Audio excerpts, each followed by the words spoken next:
కడప జిల్లా వేంపల్లిలో ఓ వింత దొంగతనం జరిగింది. గుట్టుచప్పుడు కాకుండా వాహనాన్ని దొంగిలించి అందులోనే గురకపెట్టి నిద్రపోయాడు దొంగ.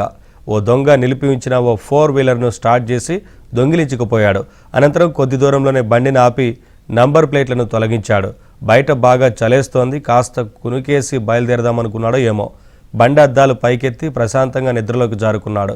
తన వాహనం చోరీకి గురైందని తెలుసుకున్న యజమాని పోలీసులను ఆశ్రయించాడు.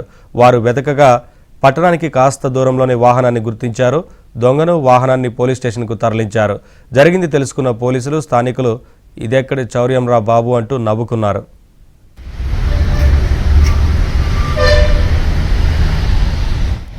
వడ్లండి వేసుకుంటా ఉన్నాము.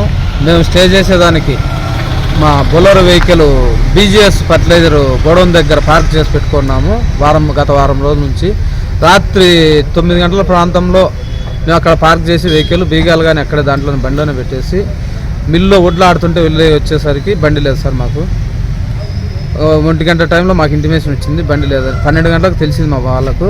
మేము ఇంటి దగ్గర నుంచి మళ్ళీ 1 గంటకు వచ్చి చూస్తే పోలీస్ స్టేషన్ దగ్గరకు వచ్చి కంప్లైంట్ చేసి పోలీసు వాళ్ళ ద్వారా వెతకంగా రాత్రి 3 గంటల ప్రాంతంలో తంగడవల్లె క్రాసింగ్లో బండి పార్క్ చేసి ఒకతను స్టే చేసి ఉన్నాడు. అతను అడిగితే నాకు తెలియదు, నేను వచ్చి పడుకున్నాను, నాకు ఏం తెలియదంటే స్టేషన్లో వచ్చి